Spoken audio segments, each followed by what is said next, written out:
Teorías de la finalidad. Scopos. Término técnico que se le da al objetivo o propósito definido por un encargo que repercutirá en las modificaciones que se le hará a la traducción. Cuestiones a tener en cuenta en los textos. Entre el texto fuente y el texto de llegada hay una comunicación intercultural. El texto de llegada, el translatum, está orientado a la cultura de llegada. Esta es la que define las últimas adecuaciones. El texto de partida y el texto de llegada pueden diferir no solamente en la formulación y en la distribución, sino también en el contenido y en su finalidad, los cuales deben ser determinados. El proceso de traducción no es solamente una transcodificación a menos que esta variación sea intencionada. Además, la traducción está orientada a la cultura y situación. Y bueno, ¿por qué traducimos? Cuando alguien traduce lo hace por una decisión intencionada o porque a esa persona se le requiere para hacer una traducción, o sea, es contratada. Por ello, cuando traducimos lo hacemos por elección propia o por encargo de alguien. Y bueno, ¿qué es un encargo? Es la instrucción dada por uno mismo o por alguien más para llevar a cabo la traducción. Los encargos normalmente son dados explícitamente, aunque rara vez dan el propósito del texto. En realidad, las especificaciones del propósito normalmente son aparentes por la situación del encargo, a menos que sea indicada otra cosa. Y bueno, ¿qué debemos de tener en cuenta para el encargo? Un encargo comprende de el objetivo y las condiciones con las que se debe de lograr el objetivo, como cuestiones prácticas de fecha de entrega, precio, cuándo, cómo la traducción será realizada. Estas deben de ser negociadas explícitamente entre el cliente y el traductor, ya que el cliente podrá tener una idea incorrecta de la forma en la que el texto será recibido en la lengua de llegada. Aquí el traductor debe dar argumentos y sugerencias. Un encargo de traducción debe ser obligatoriamente aceptado por el traductor si las condiciones están suficientemente claras. También Scopus nos ayuda a determinar si el texto fuente necesita ser traducido, parafraseado o completado, e incluso reeditado, ya que una traducción siempre se debe de adaptar a la lengua de llegada. Ahora, cuando hablamos de algo es óptimo bajo ciertas circunstancias, que nos va a dar el mejor resultado posible en vista de los recursos disponibles o en vista de los deseos del cliente. La realización del encargo depende de las circunstancias de la cultura de llegada, no de la de salida. Lo que dependerá de la cultura de salida será el texto fuente. Ahora, hablando de fidelidad, la fidelidad de un texto es una posibilidad de scopos o de encargo. Tanto scopos como el encargo son conceptos que hacen explícito algo que ya existía. ¿Y por qué usar scopos? Bueno, la teoría hace explícito y consciente de algo que comúnmente es negado. Los scopos que debe ser definido en el encargo expande las posibilidades de la traducción, aumenta las posibilidades de estrategia de traducción y aleja al traductor de la forzada literalidad. Y además incorpora la responsabilidad. No, no me equivoqué mucho.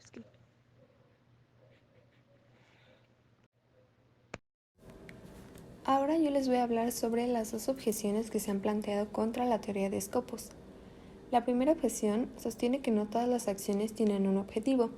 Entonces, si un determinado acto de comportamiento no tiene ningún objetivo, ninguna función o ninguna intención en cuanto a su realización, resultado o modo, entonces no es una acción en el sentido técnico de la palabra. Sin embargo, al aplicarse la noción de Scopus, podemos percatarnos de que toda traducción puede tener tres sentidos. El primero, el proceso de traducción y por tanto el objetivo de este proceso. El segundo, el resultado de la traducción y por tanto la función del translatum. Y el tercero, el modo de traducción y por tanto la intención de este modo. En el texto se nos mencionan a los textos literarios como un ejemplo de escritos que no tienen finalidad, o al menos algunos de ellos. Sin embargo, si se afirma que la literatura no tiene ninguna finalidad, pues esto significaría que la creación de la literatura incluye momentos a los que no se les puede atribuir ninguna meta o intención. Un ejemplo es que si aceptamos el proceso de alguna creación de poesía, pues este incluye también su publicación e incluso muchas veces llega a haber negociaciones para las remuneraciones. Entonces queda claro que ese comportamiento pues es un conjunto que contribuye a una acción. Por lo tanto, nuestro argumento básico debe permanecer intacto, incluso la creación de la literatura implica una acción intencionada.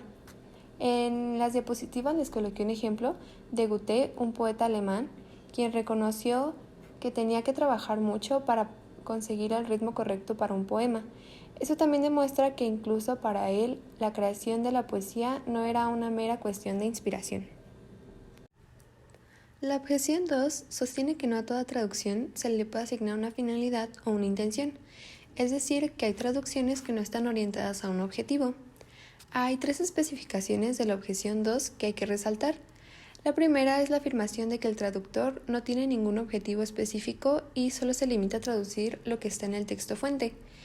La segunda es la afirmación de que un objetivo, una función o una intención específicos restringirían las posibilidades de traducción y por lo tanto limitarían el rango de interpretación del texto meta en comparación con el texto fuente. El último es la afirmación de que el traductor no tiene un destinatario o un conjunto de destinatarios específicos en mente.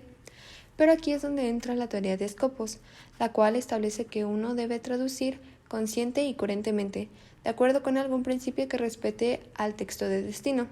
Además, todo encargo de traducción debe contener explícita o implícitamente una declaración de Scopus para poder llevarse a cabo. El funcionalismo, según Christian North. Para el acto traductor es sumamente importante el agente y lo vamos a presentar de dos maneras, como emisor y receptor. Emisor y receptor claramente van a tener lenguas diferentes y para la unión o el puente comunicativo entre estas dos lenguas vamos a necesitar un mediador. Este mediador va a ser el traductor. El traductor, para realizar este puente de manera correcta, necesita tener cierto bagaje extralingüístico, lingüístico y cultural para realizar el acto comunicativo de manera correcta. Pues para Christian North es importante destacar que el traductor, al tener estos conocimientos, va a poder defender su traducción ante el cliente de manera correcta. Para el funcionalismo de Christian North es sumamente importante la acción. Vamos a profundizar en la teoría de la acción. Pues el ser humano, según esta teoría, no puede no comportarse e incluso no hacer nada funge como una acción intencional. Esta teoría de la acción se convierte en la teoría de la interacción cuando no solamente hablamos de un solo agente, sino de dos, y son los que mencionaba al principio, que son emisor y receptor. Y el traductor en esta interacción va a realizar algo que se llama acción traslativa, que es este puente que va a generar como intermediario entre emisor y receptor. Para esta teoría es muy importante el texto meta. El traductor va a buscar en el texto origen las partes más importantes y funcionales del texto y las va a adaptar al texto meta o a la lengua meta. Es importante recalcar que para el funcionalismo y su visión toma muy en cuenta las acciones. Por ejemplo, la cultura la define por sus acciones, por lo que hacen las personas de cierto lugar y a eso lo define como cultura. Y aunque el concepto es mucho más complicado que esto, es importante tomar en cuenta que en lo que se centra para hacer la definición es en la acción. Y también hay que hacer hincapié en que se menciona la cuestión de la adaptación y la equivalencia, pues para la lectura, pues hemos hablado de que esto de la equivalencia es un poco polémico, pero la lectura sí se centra más en una adaptación. Christian North menciona 4 factores para hablar acerca del funcionalismo radical. El primer factor es el autor, que le va a interesar que su texto no se transgiverse. El receptor, que va a tener ciertas expectativas al recibir el texto meta. El cliente, que va a tener confianza plenamente en que el texto va a ser mediado de manera correcta de la lengua original a la lengua meta. Y el traductor, que tiene que ser consciente de su profesionalismo y trabajar de manera correcta al momento de mediar. Christian North define estos 4 términos como parte de la lealtad al acto traductor. Es lealtad al traductor, lealtad al texto y lealtad a lo que explica el funcionalismo. Y pues aunque sí es importante esta cuestión de la lealtad, pues igual la adaptación que menciona North. Bueno, a mí me corresponde hablarles sobre las funciones comunicativas propuestas en el modelo Organon en 1934 por el psicólogo alemán Karl Bühler. En este modelo se representa a un emisor y a un receptor, quienes mediante un signo se comunican sobre un objeto de referencia y cuentan con 3 funciones básicas del lenguaje que se explicarán más adelante. Estas funciones son la referencial, la expresiva y la apelativa. Asimismo, explicaremos una cuarta función, la fática, que fue propuesta por Roman Jakobson en 1959. En primer lugar, la función fática está pensada para abrir, mantener abierto o cerrar el contacto entre emisor y receptor. Se basa en la convencionalidad de los medios que utilizamos en el momento del acto del habla, pues según qué tan convencional sea la forma, se piensa que el autor tiene razones para decir algo en esa forma específica. Entre más inconvencional sea la forma, más llama la atención. Al traducirse se pueden presentar problemas justamente porque lo que resulta convencional en una cultura puede no serlo en otra. Esta función sirve también para definir el tipo de relación social que existe entre los dos comunicantes. Es por ello que depende en gran medida del registro. En segundo lugar tenemos la función referencial, que consiste en la referencia a los objetos y fenómenos del mundo. La función de los enunciados puede ser informativa si el referente es algo desconocido para el receptor. Puede ser metalingüística si se trata de un uso específico del lenguaje o de la lengua, o puede ser instructiva o descriptiva según sea el caso. El problema de traducción en este caso se produce cuando los receptores en la cultura base y en la cultura meta no comparten los mismos conocimientos sobre los objetos o fenómenos. En tercer lugar tenemos la función expresiva, que se refiere a la actitud del emisor con respecto a los objetos y a los fenómenos del mundo que están expresados en el texto. La subfunción puede ser emotiva si se habla de emociones subjetivas del emisor. Puede ser evaluativa si se trata de una valoración de cualquier tipo, y también puede ser irónica. En un texto se pueden presentar una o más subfunciones. Y por último, la función apelativa es una función que está dirigida a la sensibilidad del receptor o a su disposición a actuar. Está pensada para incitar al receptor a reaccionar de una forma determinada y está presente en un texto por medio de imperativos o de preguntas retóricas, pero también en superlativos, en adjetivos o en sustantivos que se refieren a valores positivos. Sobre todo está muy presente en el lenguaje poético. Como podemos ver, en muchas ocasiones hay que adaptar las formas lingüísticas utilizadas a la cultura meta si el objetivo es mantener la misma función del lenguaje, puesto que de lo contrario, en el caso de reproducirlas de forma idéntica, el receptor de la cultura meta puede interpretar el texto con una función distinta que la que el autor original tenía en mente. Todo esto incurre en las decisiones de traducción que el traductor debe tener la habilidad de tomar.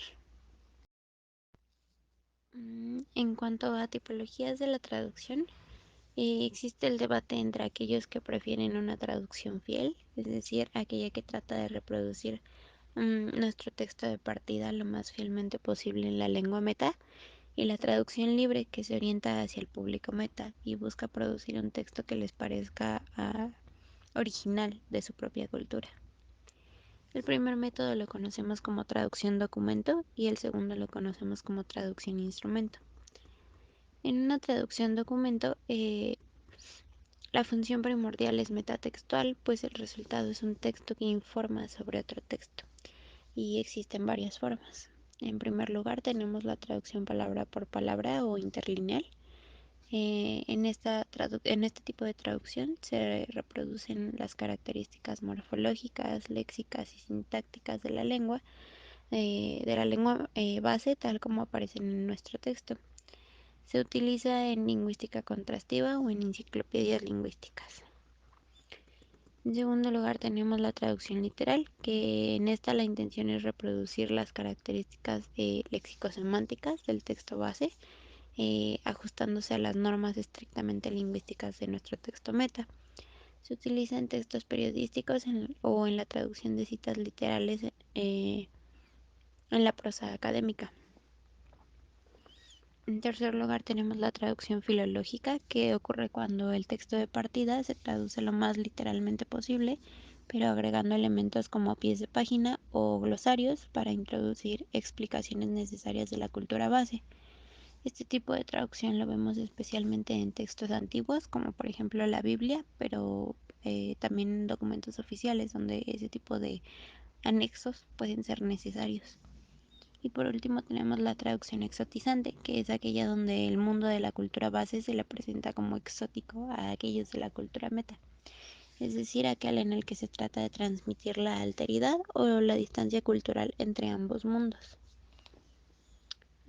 También por otra parte tenemos a los textos que resultan de una traducción instrumento, y en este tipo de textos también tenemos varias funciones, que son la traducción equifuncional, que es aquella donde se mantiene la misma función de lenguaje en el texto meta que en el texto base, la traducción heterofuncional, que se da cuando existe una divergencia de funciones entre ambos textos, y la traducción homóloga, que ocurre cuando el valor literario de ambas traducciones es correspondiente.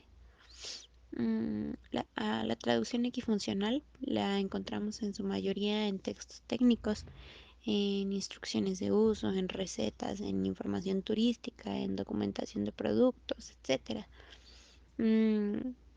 La traducción heterofuncional es adecuada cuando, por ejemplo, una de las funciones del texto base no puede ser reproducida en el texto meta por razones de distancia cultural o de distancia temporal.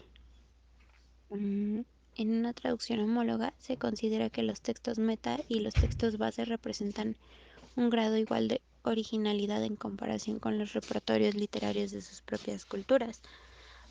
Por ejemplo, esto ocurre cuando en la poesía clásica el hexámetro griego no se traduce por un hexámetro español, sino por versos en decasílabos, pues ambos tienen una función parecida, aunque no sean exactamente lo mismo. En general, las traducciones instrumentos se ajustan a las normas y a las convenciones de la cultura meta. Es por ello que con estas el lector no suele darse cuenta de que el texto que tienen enfrente es una traducción. En 1970, Katharina Ries aportó al concepto de la equivalencia, pero viendo el texto desde el nivel en el que la comunicación es alcanzada. Su enfoque principalmente apuntaba a la sistematización de la evaluación de la traducción y toma prestadas las categorizaciones de las tres funciones del lenguaje de Bühler, que son la función informativa, la expresiva y apelativa. Ries hace una tabla en donde liga las funciones del lenguaje con sus tipos de texto y sus dimensiones del lenguaje.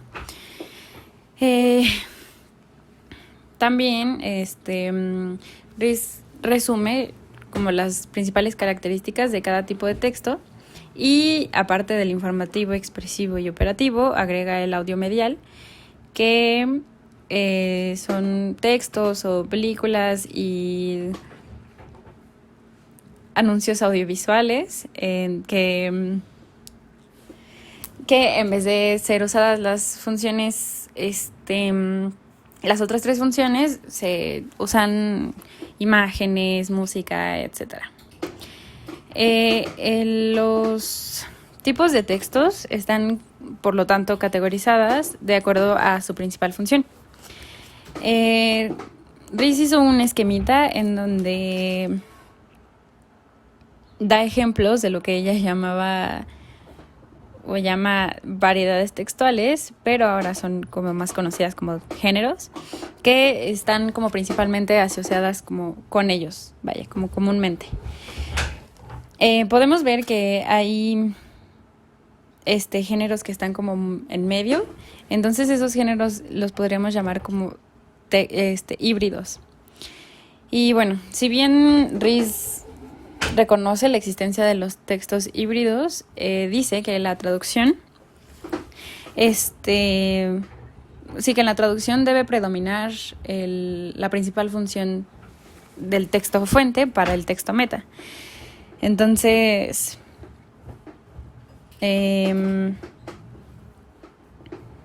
pues ella sugiere algunos métodos de traducción específicos de acuerdo a cada tipo de texto, tomando en cuenta no los híbridos, sino los informativos, expresivos, operativos y audiomediales, como decía que tenía que tomarse el que predominaba.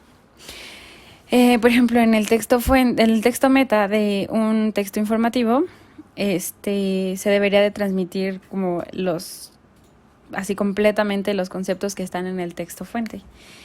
En el texto meta de un texto expresivo se debería transmitir la parte estética y artística, sin dejar de lado claramente la información, ¿no?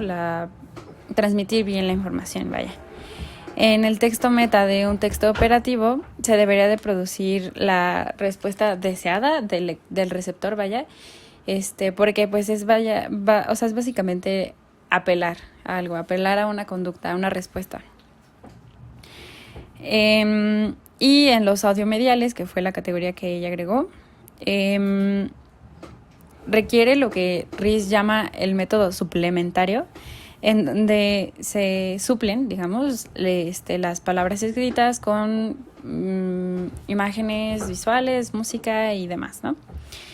Ries hace una lista en donde pone criterios intralingüísticos y extralingüísticos, dependiendo, pues, claro, del el texto meta, ¿no? Bueno, del texto meta deseado. Algunos componentes lingüísticos serían la equivalencia semántica, la equivalencia léxica, las características de estilo y de gramática. Y unos determinantes no lingüísticos serían la situación, el campo, que sería como el tema, vaya, el tiempo, el lugar, el receptor, el remitente, bueno, digamos que el autor, vaya. Y las implicaciones afectivas, que son como la ironía, la emoción, el humor, demás. Lo que se le criticaba principalmente al trabajo de Ries era el hecho de que por qué debería de ser, o sea, si solo debería funcionar ¿por qué solo deberían de haber 3 funciones de lenguaje, vaya? O sea, 3 tipos. ¿Y por qué? O sea, no funcionarían o sea, sí funcionarían en textos específicos. Y, o sea, como que era muy, no sé si decir prescriptivo, vaya, pero que sí, o sea, que realmente hay más, ¿no? O sea, que no eso no abarca como todo. Y bueno,